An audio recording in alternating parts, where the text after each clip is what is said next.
up? It's me, Lena the Plug. Welcome back to my channel. I'm really excited to have a YouTube video for you guys today to be getting back in the swing of things. Before we get into today's video, I am so excited to share that I have a sponsor that I actually really love now that I've tried their product. It is Glamnet lashes. I don't know if you guys have seen these super viral magnetic lashes. Yes, magnetic lashes. Like, what a concept. All over Instagram. I've been seeing them and I'm so excited that they actually wanted to partner with me because it's always great when you have a brand that wants to work with you that you're actually really interested in. I'm really excited to be working with Glamnet because I have had a really hard time with lashes. I used to get lash extensions and after like a year, I for some reason got really allergic to the lash glue, and no matter how many times I changed the glue, my eyes would just puff up. And so that was my time. I was like, Lena, you really have to learn how to put lashes on. So personally, I think the best thing about Glamnet is that they don't actually use any glue. The most annoying thing about glue is that you can find it weeks later after you're washing your face, just little pieces, and you gotta pick it off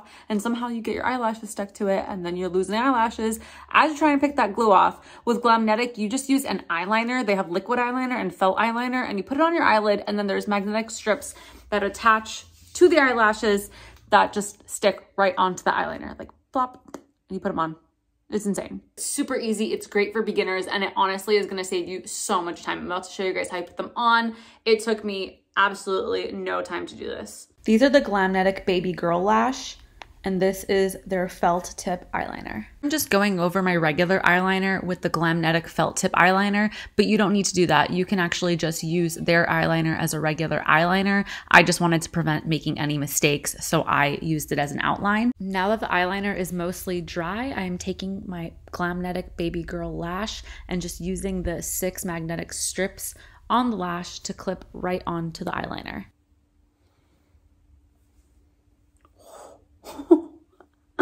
Wow.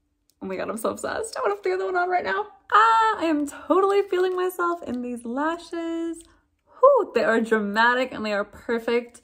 They just honestly took me 30 seconds to put on both of them. Like, what a time saver. If you have a hard time with lashes, I would honestly recommend trying these for sure because they are probably the easiest pair I've ever put on. They feel really light on my eyes too, which I'm actually really shocked by because, you know, they're magnets. Like, I thought they would have felt a lot heavier on my eyelid. I was in the mood for more dramatic lashes, but Glamnet has over 50 different styles. So if you're more into tame lashes, they definitely have lashes for you.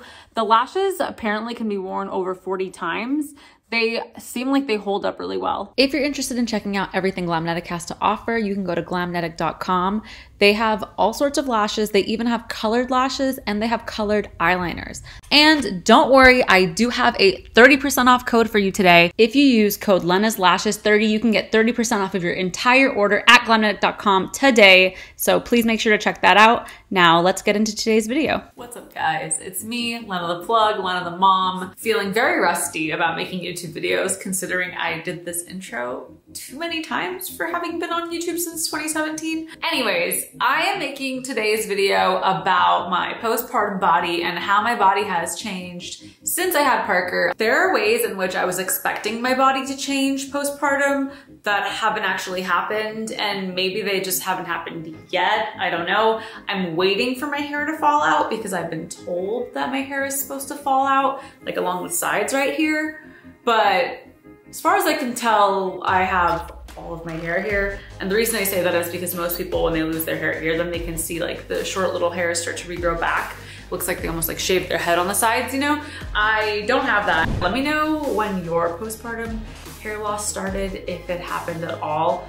I thankfully have not had to experience that yet, but maybe it's coming. These are in no particular order, but number 1, I now have brown spots on my face, melasma from pregnancy that I didn't have before I got pregnant, and they still get darker every time I go into the sun, even when I wear sunscreen. You can't actually see them right now, I don't think, because I have glam on, but they're mostly like right above my upper lip. It almost looks like I have a mustache sometimes.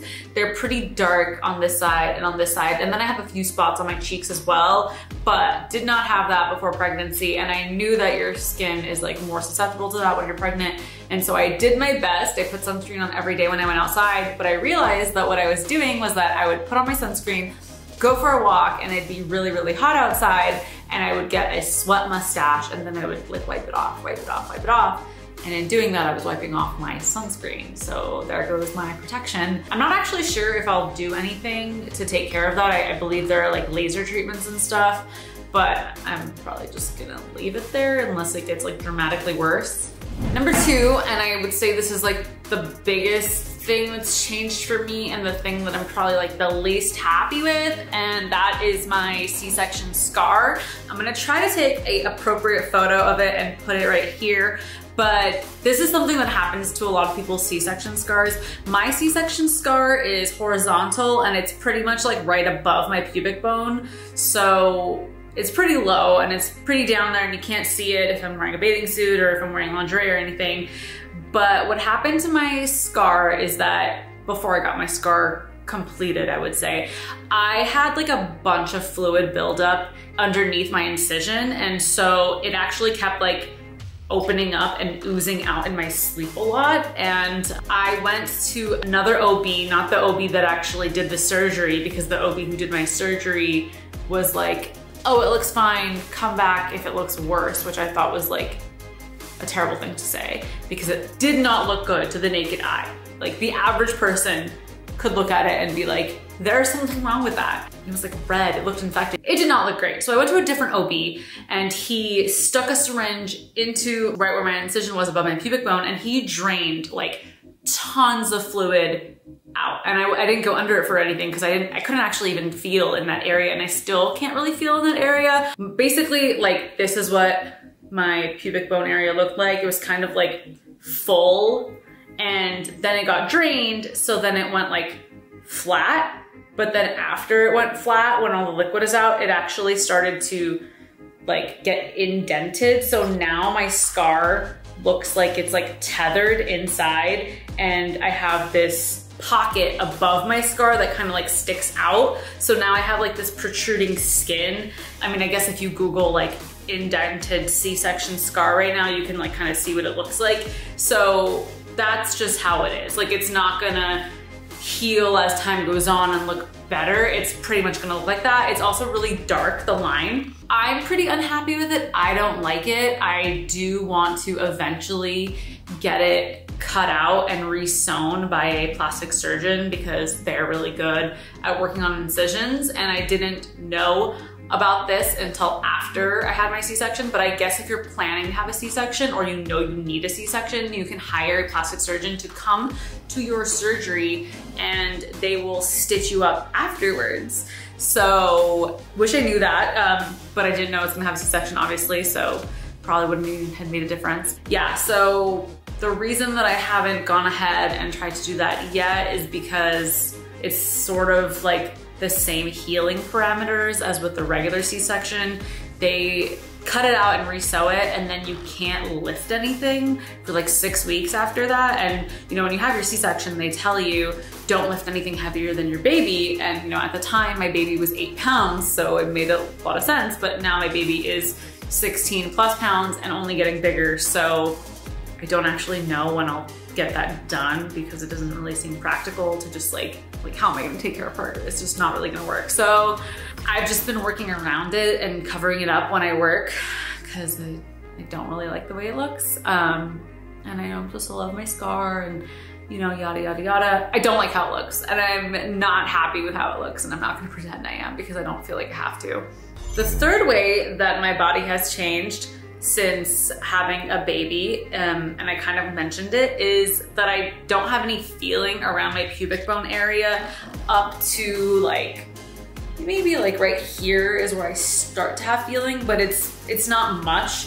Parker kicks me in that area a lot when she's laying next to me, and sometimes I'll have her standing on my belly and I can't feel much. So I've heard that it should come back, but I've also heard from a lot of mothers who had C-sections years ago that they still can't feel at all, or they didn't get a lot of their feeling back. So I'm not exactly, you know, hopeful about it because it might not ever come back, but you know, it's okay. It's not the worst thing in the world. Number 4, my boobs have changed so much. If you have been following my journey, you know that I've had 2 boob jobs. And so prior to getting pregnant, I feel like my boobs did look pretty fake. They were like kind of just stuck up there, and you could tell that like all you could see was the implant. Now what has happened is that I have gained so much breast tissue from being pregnant.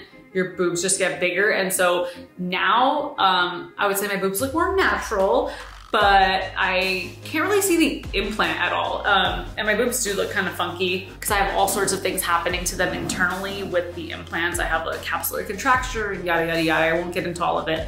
But yeah, my boobs are way bigger and not as perky. Yeah, my nipples look different, my boobs look different. Everything's just a little bit different. At first I was really upset with how my breasts looked. I was like getting used to them. I was like, oh, they're saggy and you know, I don't like my nipples are huge and whatever, blah, blah, blah. Now I'm kind of like embracing it. I have like a new set of fans in terms of my OnlyFans content who are like really about my new boobs. That's been a little bit of a confidence booster about how I feel about them, which I know shouldn't be the case. I should just love myself. Yeah, I wanted to like rush to get them done as soon as I was done breastfeeding. I don't feel that way anymore, especially because I don't know how long I'm gonna breastfeed. Like maybe I'll do it for 2 years, 3 years, whatever. But I know that once I stop breastfeeding, they're just gonna change again a lot because they won't be filled with my breast milk. We'll just see how it goes. I'm not gonna say that I'm never gonna have surgery on them again because I probably do need to have something done to them because of what's going on with them internally. But I'm pretty happy with them. I mean, you can kind of see what I mean right now. They look pretty uneven, and that's because of the capsular contraction on the inside. I'm also like very due to pump, so I'm gonna have to do that as soon as I'm done filming this video. The 5th big difference in my body is probably my favorite thing, and it is my strong ass motherfucking nails. These are my nails. I have never been able to grow out my nails this long in my life. I actually had them filed down and cut at the nail salon, but like, can you see how long they are? I mean, they're not just long, but like anytime that I've grown my nails out in the past, I've been constantly worried that I'm gonna break them, just chipping them somewhere. These are so strong. Like I feel like they will just keep growing forever. And you know, I'm taking my prenatal vitamins still because I'm breastfeeding, but they weren't this strong when I was pregnant. And I'm guessing that's because Parker was taking all the nutrients from me, but wow, like I honestly cannot believe this. I feel like they feel like acrylics. They're so strong and I'm really happy about them. They were really, really, really brittle when I was pregnant. So I really just can't believe this, but I'm not gonna question it. Thank you. Shout out to my prenatal vitamins. I love you. Appreciate it. Really appreciate it. I feel like this is probably the same for everyone who has a baby, but I do have extra skin around my waist. My stomach is still pretty flat, but I can tell that I have extra skin. And to be fair, like I can mostly tell when I'm like bending, you know, but when I'm standing, it looks pretty flat. But I don't know, I have more skin around my midsection for sure. And I know some of you are probably like, shut up, you look totally fine, you look normal, whatever. Like I have some extra skin. The last difference in my body is that I am not back to my pre-pregnancy weight, and I feel like I've been doing a lot to try to get there, and it's like my body is just staying at this one weight that is a few pounds above my pre-pregnancy weight, and it's like fighting me. It does not want to go down no matter how much I work out and how good I eat, and that's just where my body wants to stay right now. And I'm not gonna say that I don't wanna go back to my pre-pregnancy weight and my pre-pregnancy body, because I do, and I would be lying if I said I wasn't hoping to achieve that. But I just have to listen to my body and take it as it comes. My body has gone through some changes since I had Parker. I believe that my whole life I had a phobia of getting pregnant because I just thought I was going to be ginormous and that I was never gonna be small again, and you know, all sorts of like disordered eating, disordered body image type of thoughts went into that. And in a weird way, when I was pregnant, I was a much more intuitive eater than I've ever been. Prior to being pregnant, I ate with all of these like diet food rules, and even in postpartum, I've been trying to eat with these diet food rules that run my life and that I need to just get over and work on. But when I was pregnant, I didn't have that. Like I thought I was gonna be this pregnant person who was gonna constantly be shoveling donuts down her throat and not be able to control herself. But like I ate exactly what I wanted when I wanted, and it wasn't in these like insane amounts. And in a lot of ways, I miss feeling that way because it was so liberating. It was liberating to not be worried about food and to give myself permission to eat. And it was also liberating to not have to really be concerned with how flat my stomach was or how small I was, because I had permission to be a larger person. And so in a lot of ways, I really miss that, and I miss pregnancy, and I look forward to my next pregnancy where I can feel free of my diet thoughts and all these things that I need to unlearn. I know that I just need to find a way to make myself feel as free and liberated and comfortable, and to give myself permission when I'm not pregnant. But that's a project that I am trying to start to work on. And every day I'm back and forth. It's like one day I'm like, no, just give yourself permission to eat whatever you want. Like, don't feel like this, don't be like this. And then the next day I just like really want to go on a diet, and there's just so many conflicting opinions and wants in my mind at the same time.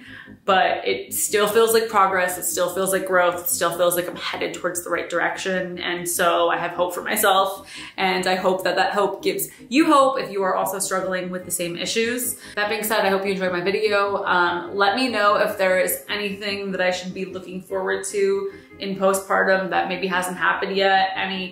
Just let me know. Just give me a warning of what's coming next, because I did not know about the postpartum sweats and I was freaking out.